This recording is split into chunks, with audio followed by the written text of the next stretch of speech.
Like the Prophet ﷺ said, ummati, ummati, you know, my community, my community. من فترة نزلت فيديو للصلاة في أمريكا وناس كتير استغربت الشخص ده، إزاي في وشم واقف يصلي؟ هو ده ينفع؟ لحسن الحظ بقى إني كنت سجلت معاه قصة إسلامه اللي فيها إجابة السؤال ده، اتقابلنا ودخلت معاه على طول في صلب الموضوع، حياتك كانت عاملة إزاي قبل الإسلام؟ Very difficult, very difficult. Yeah, I grew up in a single-parent household. I don't remember my parents being together. My dad passed away when I was really young, and my mom worked full-time and went to school. لما سألته عن نقطة التحول بدأ يتكلم عن حياة عبارة عن مأساة فعلا أعتقد إنها بتمثل الغالبية مش حالة أو اتنين. For Islam? Yes. Oh, very long story leading up until that, but We are interested to hear all of it. Yeah. Yes.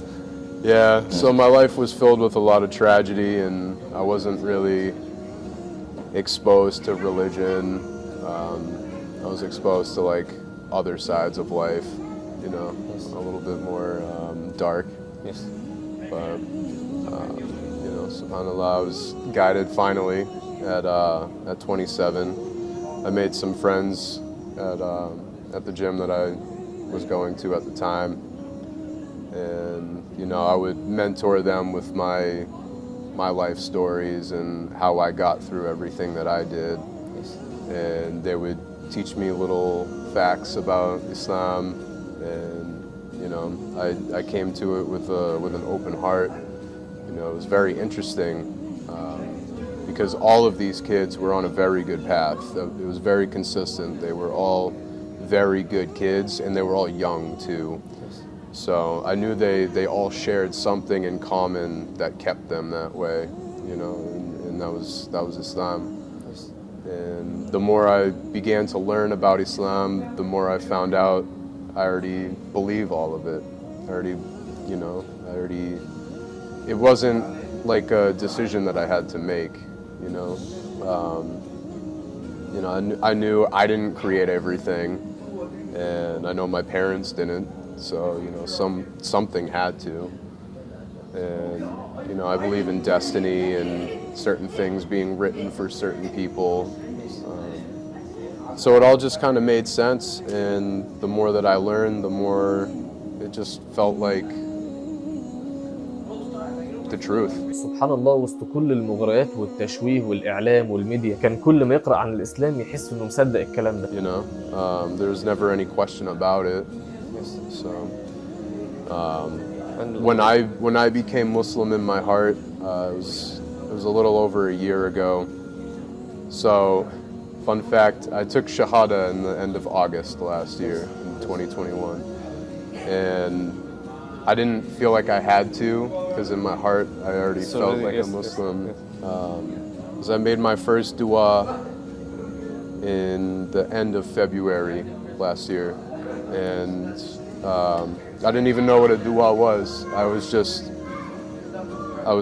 helpless. I was crying, and you know, I thought, you know, Allah, this is the first time I'm calling out to you by name. I really need this. I really need it. And it was answered the next morning. What time? 8 in the morning. Like I made my dua at night. I went to bed, and I woke up the next morning, and it was answered. So from that point, I was like, I'm Muslim now. So there's no question. May Allah accept from you. Inshallah. So, what about your life after Islam? Is it better or worse? So there was a lot of growing pains.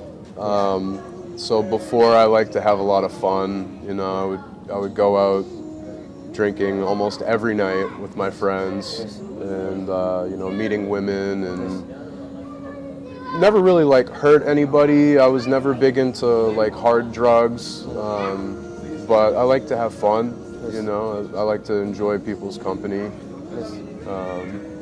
But it cost a lot of money and a lot of sleep. So, you know, I was also making dua to have an opportunity to do really wonderful things in my community. So now I'm a part of a beautiful committee. It's Worcester Islamic Center Social Services. So we help the Afghani refugees, get food and job security. So that's pretty much all consuming of my free time. لما سالته تنصح بايه الناس اللي زي اللي اتولدوا مسلمين؟ It's very easy to forget what you have, you know. You know, I did some reflecting in Surah Al-Kahf with the man that had the garden, and the garden was all he cared about. It was everything to him. He was very arrogant and narrow-minded, and he was, you know, cultivating his garden, and then Allah took it away like that, you know. And this is the same thing can be applied to our deen. You know, we get so focused on how can we be better today that you forget about the community.